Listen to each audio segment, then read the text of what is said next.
Halo semua, perkenalkan kami dari kelompok 1. Kali ini kami akan membahas mengenai keputusan penetapan harga dan manajemen biaya. Nah, adapun anggota dari kelompok ini adalah sebagai berikut.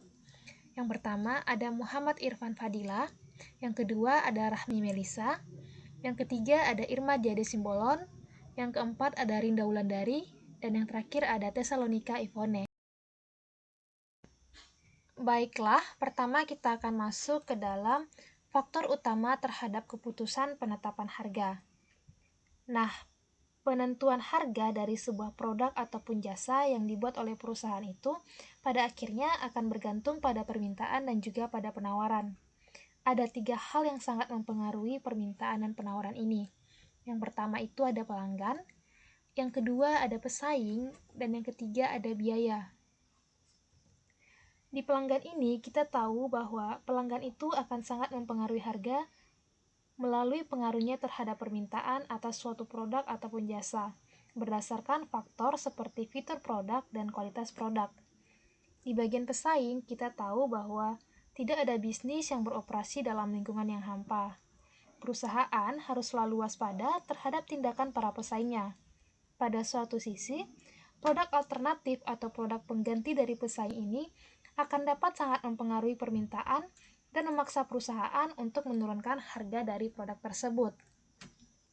Yang ketiga itu biaya. Kita juga tahu bahwa biaya akan sangat mempengaruhi harga karena biaya ini sangat mempengaruhi penawaran. Oke, selanjutnya kita masuk ke dalam kalkulasi biaya dan penetapan harga dalam jangka pendek. Dalam hal ini, kami mengambil sebuah contoh kasus seperti berikut. Jadi ada DataTouch Corporation yang meminta Astel untuk mengajukan penawaran sebanyak 5.000 unit komputer ProValue selama 3 bulan ke depan. Nah, setelah periode 3 bulan tersebut, DataTouch ini kemungkinan tidak akan melakukan pesanan penjualan di masa depan kepada Astel. Dan juga DataTouch ini akan menjual komputer ProValue dengan mereknya sendiri pada daerah dan pasar di mana Astel tidak menjual ProValue ini.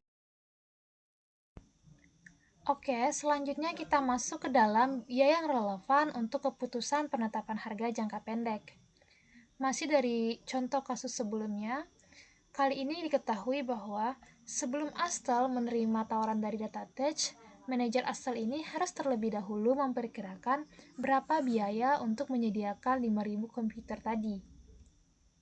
Kemudian, manajer Astel juga harus berfokus pada biaya yang relevan, yang mencakup semua biaya langsung dan tidak langsung di seluruh rantai nilai. Nah, berikut merupakan tabel perhitungan untuk mencari biaya yang relevan tadi, di mana untuk bahan langsung itu atau biaya bahan langsung itu diketahui sebesar $2.300.000, didapatkan dari 5.000 komputer dikali dengan $460 per komputer untuk biaya bahan langsung. Nah, untuk tenaga kerja manufaktur langsung diketahui sebesar $320.000 didapat dari angka 5.000 komputer dikalikan dengan $64 per komputer untuk biaya tenaga kerjanya. Dan untuk biaya tetap kapasitas tambahan untuk membuat komputer ini sebesar $250.000. Nah, apabila ditotalkan, maka dapatlah hasilnya sebesar $2.870.000. Untuk mengetahui berapa biaya relevannya, tinggal dibagi saja biaya total dengan total unit yang dihasilkan, yaitu $2.870.000 dibagi dengan 5.000 komputer, dapatlah hasilnya $574 per komputer. Selanjutnya, kita masuk ke dalam faktor strategis dan faktor lainnya dalam penetapan harga jangka pendek. Jadi, berdasarkan data intelijen pasar, Astel ini meyakini bahwa pesaing itu akan menawarkan harga antara $596 sampai $610 per komputernya. Astel dapat menawarkan sebesar $596 per komputer dan masih bisa meningkatkan laba operasi sebesar $105.000. Nah, perhitungannya dapat kita lihat dalam tabel berikut. Pendapatan relevan ini kita dapat dari harga jual dikali dengan unit output, dapatlah hasilnya sebesar $2.975.000. Dan untuk biaya relevannya tadi sudah diketahui sebesar $2.870.000. Laba operasinya, pendapatan dikurang biaya dapatlah hasilnya sebesar $105.000. Nah, strategi manajemennya adalah menawarkan setinggi mungkin di atas $574 sekaligus tetap di bawah penawaran dari pesaing tadi. Oke, selanjutnya kita masuk ke dalam kalkulasi biaya dan penetapan harga dalam jangka panjang. Diketahui bahwa penetapan harga jangka panjang merupakan sebuah keputusan strategis yang dirancang untuk membangun hubungan jangka panjang dengan pelanggan berdasarkan harga yang stabil dan dapat diprediksikan. Selanjutnya, kita masuk ke dalam menghitung biaya produk untuk keputusan penetapan harga jangka panjang. Diketahui bahwa Astel ini tidak memiliki persediaan awal maupun persediaan akhir atas Pro Value pada tahun 2007. Namun, Astel ini membuat serta menjual sebanyak 150.000 unit Pro Value selama tahun tersebut. Dalam hal ini, Astel juga menggunakan sistem ABC untuk menghitung biaya manufaktur atas Pro Value tersebut, di mana Astel ini memiliki 3 kategori biaya manufaktur langsung, diantaranya ada bahan langsung, tenaga kerja manufaktur langsung, dan biaya mesin langsung. Selain itu, Astel ini juga memiliki 3 kategori biaya overhead manufaktur, diantaranya pesanan dan penerimaan komponen, pengujian dan inspeksi produk akhir, dan pengerjaan ulang. Pendekatan penetapan harga jangka panjang alternatif. Dua pendekatan yang berbeda untuk keputusan penetapan harga. A. Berbasis pasar. Perusahaan yang beroperasi di pasar kompetitif menggunakan pendekatan berbasis pasar. Item yang dihasilkan atau jasa yang diberikan oleh satu perusahaan sangat serupa dengan item yang dihasilkan atau jasa yang diberikan oleh perusahaan yang lain. B. Berbasis biaya atau biaya plus adalah perusahaan-perusahaan yang beroperasi pada pasar yang kurang kompetitif yang menawarkan produk atau jasa yang berbeda dari yang lain dapat menggunakan pendekatan berbasis pasar atau berbasis biaya sebagai titik awal untuk keputusan penetapan harga. D. Kalkulasi biaya target untuk penetapan harga target. 1. Mengimplementasikan penetapan harga target dan kalkulasi biaya target. Langkah-langkah: A. Mengembangkan produk yang memenuhi kebutuhan pelanggan potensial. B. Memilih harga target. C. Mendapatkan biaya target per unit. Dan D. Melakukan rekayasa nilai untuk mencapai biaya target. 2. Rekayasa nilai, cost insurance, dan locked-in cost. Untuk menerapkan rekayasa nilai, manajer membedakan aktivitas dan biaya bernilai tambah dari aktivitas dan biaya yang tidak bernilai tambah dalam membuat produk atau jasa. 2. Tujuan Astel dalam rekayasa nilai adalah untuk mengurangi dan bila mungkin menghapuskan biaya yang tidak bernilai tambah atau mengurangi biaya bernilai tambah dengan meningkatkan efisiensi. Dan yang ketiga, untuk mengerjakan rekayasa nilai, manajer Astel harus membedakan kapan biaya terjadi dari kapan biaya di locked-in cost. Lalu, mencapai biaya target per unit untuk per value, tabel di samping ini menjelaskan bagaimana rekayasa nilai mengurangi baik biaya bernilai tambah atau dengan merancang Pro Value 2 untuk menggunakan bahan yang tidak mahal dan jam tenaga kerja manufaktur langsung yang lebih sedikit, dan biaya yang tidak bernilai tambah atau dengan menyederhanakan rancangan Pro Value 2 untuk mengurangi persentase unit yang membutuhkan jam pengerjaan ulang. Satu-satunya biaya yang tidak dapat dikurangi oleh rekayasa nilai adalah total biaya mesin tetap.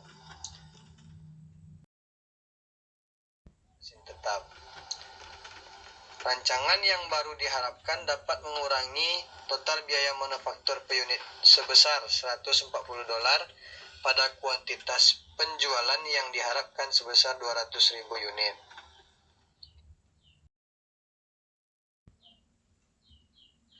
Sasaran Astel adalah menjual Pro Value 2 pada harga target, mencapai biaya target, dan memperoleh laba operasi target.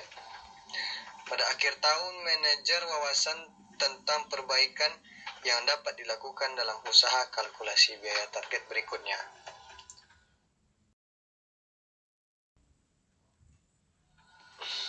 Selanjutnya, biaya penetapan harga berbasis biaya atau biaya plus. Yang pertama itu ada tingkat pengembalian atas investasi tarif biaya plus.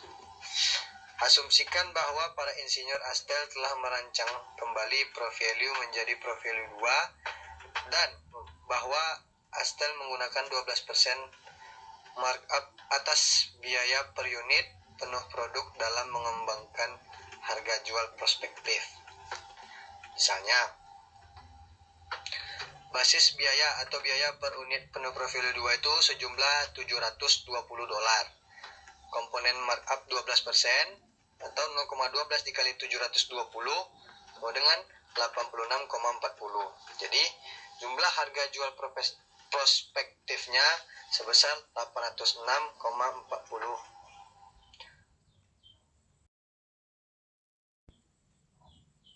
Salah satu cara menentukan markup adalah dengan memilih markup untuk mendapatkan tingkat pengembalian atas investasi target.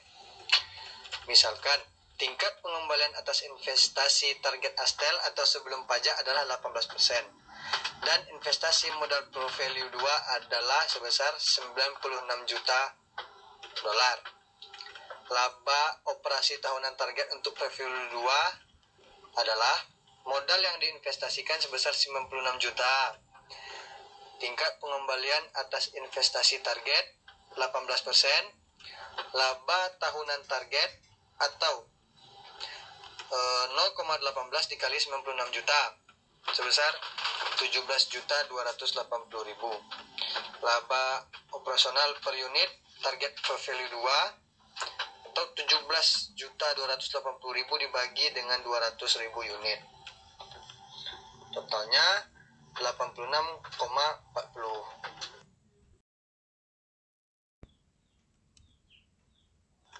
Selanjutnya, modal yang diinvestasikan sebesar 96 juta. Tingkat pengembalian atas investasi target itu sebesar 18%. Laba operasi tahunan target 17.280.000. Laba operasi per unit target Pro Value 2 sebesar 86,40. Perhitungan ini menunjukkan bahwa Astel perlu memperoleh laba operasi target sebesar 86,40 atas setiap unit Pro Value 2. Markup sebesar 86,40 dinyatakan sebagai persentase biaya produk penuh per unit sebesar $720 sama dengan 12% atau 86,40 dibagi dengan 720. 18% tingkat pengembalian atas investasi target menyatakan laba operasi tahunan yang diharapkan Astel sebagai persentase dari investasi. 12% markup menyatakan laba operasi per unit sebagai persentase dari biaya produk. Selanjutnya,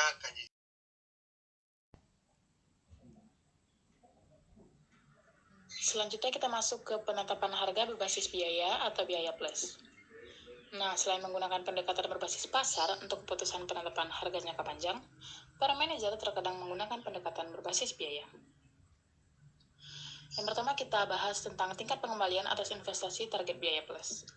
Nah, kita asumsikan bahwa para insinyur Astel telah merancang kembali Pro Value menjadi Pro Value 2, dan bahwa Astel menggunakan 12% markup atas biaya per unit penuh produk dalam mengembangkan harga jual prospektif. Kita jumlahkan basis biaya yang didapat dari biaya per unit penuh Pro Value 2 sebesar $720, jumlahkan dengan komponen markup sebesar 12% dari basis biaya yaitu $86,40,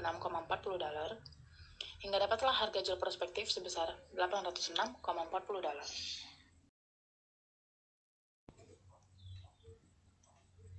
Salah satu cara menentukan markup adalah dengan memilih markup untuk mendapatkan tingkat pengembalian atas investasi target. Nah, pengertian dari tingkat pengembalian atas investasi target ini adalah target laba operasi tahunan yang merupakan sasaran perusahaan yang akan dicapai dibagi dengan modal yang diinvestasikan. Nah, misalkan tingkat pengembalian atas investasi target Astel ini sebelum pajak adalah 18% dan investasi modal pre-value 2 sebesar 96 juta dolar. Nah, dengan itu, laba operasi tahunan target untuk pre-value 2 adalah kita masukkan modal yang diinvestasikan sebesar 96 juta, lalu tingkat pengembalian atas investasi target 18%, sehingga dapatlah laba operasi tahunan target sebesar 17.280.000. Lalu kita bagi lagi laba operasi tahunan target itu dengan jumlah unitnya yaitu sebanyak 200.000 unit, sehingga dapatlah laba operasi per unit target pre-value 2 sebesar 86,40. Nah, perhitungan ini menunjukkan bahwa Astel perlu memperoleh laba operasi target sebesar 86,40 atas setiap unit pre-value 2. Markup sebesar 86,40 dinyatakan sebagai presentasi biaya produk penuh per unit sebesar $720 sama dengan 12%. 18%-nya ini merupakan tingkat pengembalian atas investasi target, menyatakan laba operasi tahunan yang diharapkan Astel sebagai presentasi dari investasi. Nah, 12% markup menyatakan laba operasi per unit sebagai presentasi dari biaya produk.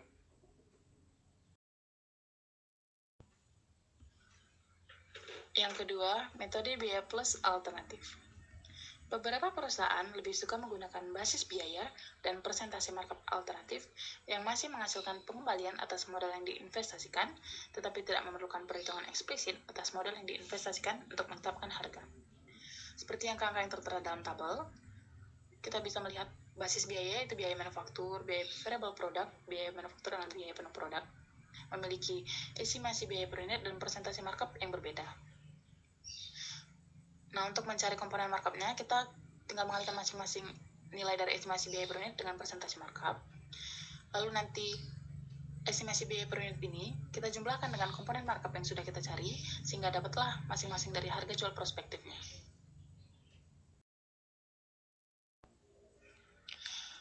Nah, bisa kita lihat dari tabel yang sebelumnya tertera, basis biaya dan presentasi markup yang berbeda memberikan 4 harga jual prospektif yang berdekatan satu sama lain. Nah, pada prakteknya, sebuah perusahaan akan memilih basis biaya yang dipandangnya dapat diandalkan dan presentasi markup berdasarkan pengalamannya dalam penetapan harga produk yang dapat memulihkan biayanya dan mendapatkan pengembalian atas investasi. Manajer menggunakan biaya penuh produk untuk keputusan penetapan harga berbasis biaya, yaitu meliputi baik biaya variabel maupun tetap, ketika menghitung biaya per unit. Para manajer menyebutkan keunggulan berikut karena menyertakan biaya tetap per unit dalam basis biaya untuk keputusan penetapan harga.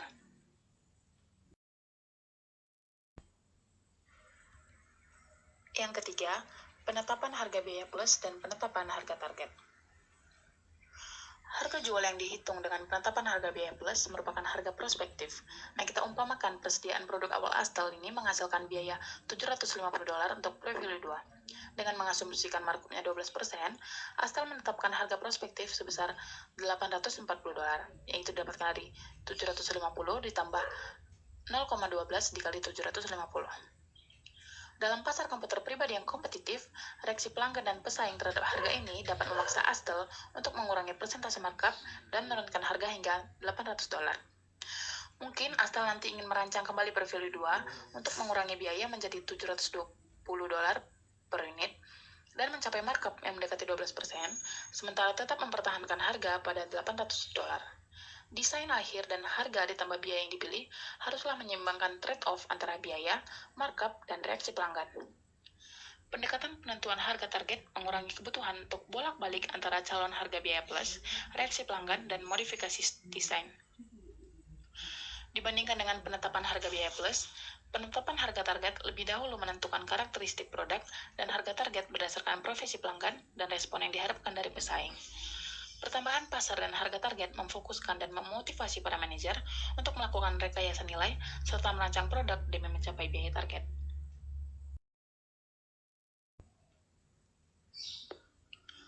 Selanjutnya kita masuk ke penganggaran dan kalkulasi biaya produk berdasarkan siklus hidup. Siklus hidup produk itu mencakup waktu dari penelitian dan pengembangan awal sebuah produk hingga saat layanan dan dukungan bagi pelanggan tidak lagi ditawarkan untuk produk tersebut. Siklus hidup produk pada bagian penjualan mempunyai 4 tahap. Yang pertama, ketika produk diperkenalkan ke pasar, lalu ketika penjualan tumbuh, lalu ketika penjualan stabil sebagai produk dewasa, dan yang terakhir ketika penjualan menurun sebagai produk yang hilang dari pasaran. Dalam penganggaran berdasar siklus hidup, para manajer mengestimasi pendapatan dan biaya fungsi bisnis dari rantai nilai yang dapat dibebankan ke setiap produk dari penelitian dan pengembangan awal hingga layanan dan dukungan pelanggan akhir. Baiklah, saya Rinda Wulandari akan melanjutkan penjelasan sebelumnya. Di sini saya akan membahas mengenai penganggaran dan keputusan penetapan harga berdasarkan siklus hidup. Nah, biaya siklus hidup yang dianggarkan nantinya dapat memberikan suatu informasi yang dibutuhkan dalam mengevaluasi secara strategi mengenai keputusan penetapan harga. Berikut ini merupakan tabel anggaran untuk siklus hidup produk PT Fitri selama 6 tahun. Nah, dari data tabel tersebut, maka agar dapat menguntungkan, nantinya perusahaan harus menghasilkan pendapatan yang cukup untuk menutup biaya pada keenam fungsi bisnis rantai nilai, terutama biaya tetap non-produksi, yaitu biaya penelitian dan pengembangan, biaya desain, biaya pemasaran, biaya distribusi, dan biaya layanan pelanggan yang sebesar $600.000.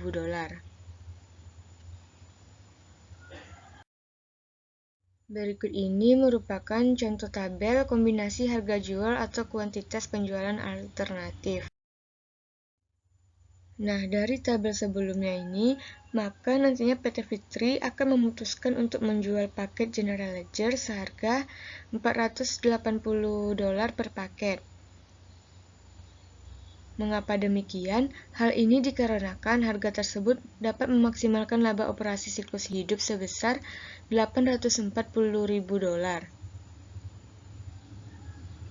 Manajer PT Fitri nantinya akan membandingkan biaya aktual yang terjadi dengan anggaran siklus hidup yang tertera untuk memperoleh umpan balik dan mempelajari tentang bagaimana memperkirakan biaya produk selanjutnya. Saya akan membahas mengenai pertimbangan selain biaya dalam keputusan penetapan harga. Terdapat beberapa hal yang dapat dipertimbangkan, yaitu yang pertama ada diskriminasi harga. Diskriminasi harga ini merupakan suatu praktek membebankan harga yang berbeda kepada pelanggan yang berbeda tetapi untuk produk atau jasa yang sama. Terdapat 3 diskriminasi harga, yaitu yang pertama ada diskriminasi harga tingkat 1 atau yang lebih sering disebut dengan diskriminasi harga sempurna, yang umumnya terjadi saat suatu perusahaan mampu memberikan harga yang lebih tinggi yang bersedia dan juga mampu dibayar oleh setiap orang. Yang kedua ada diskriminasi harga tingkat 2. Jenis diskriminasi harga ini, perusahaan akan menggunakan volume pembelian sebagai alat ukur kesediaan dalam membeli. Volume pembelian pun nantinya akan menunjukkan bagaimana pihak pelanggan dalam menilai suatu produk. Dan yang ketiga ada diskriminasi harga tingkat 3.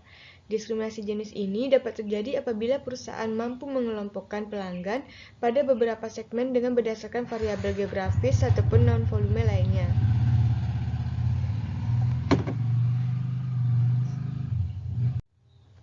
Selanjutnya yaitu ada penetapan harga beban puncak. Penetapan harga beban puncak ini merupakan suatu praktek membebankan harga yang lebih tinggi atas produk atau jasa yang sama ketika permintaan mendekati batasan fisik kapasitas dalam membuat produk atau jasa tersebut.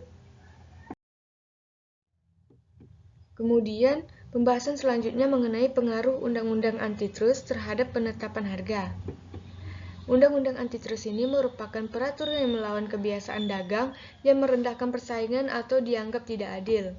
Nah, sebagai contohnya, dalam mematuhi Undang-Undang Antitrust, penetapan harga tidak boleh bersifat predator. Bersifat predator ini maksudnya adalah apabila dengan sengaja memberlakukan harga di bawah biaya dalam usahanya untuk menyingkirkan para pesaing serta membatasi pasokan dan kemudian menaikkan harganya. Dengan adanya pertimbangan hukum di Undang-Undang Antitrust ini, maka nantinya akan mempengaruhi keputusan penetapan harga sehingga perusahaan tidak selalu bebas dalam membebankan biaya. Baiklah, sekian penjelasan dari kelompok kami. Jika ada kesalahan, kami mohon maaf. Semoga penjelasan tadi dapat bermanfaat bagi kita semua. Kami sudahi dengan Assalamualaikum warahmatullahi wabarakatuh.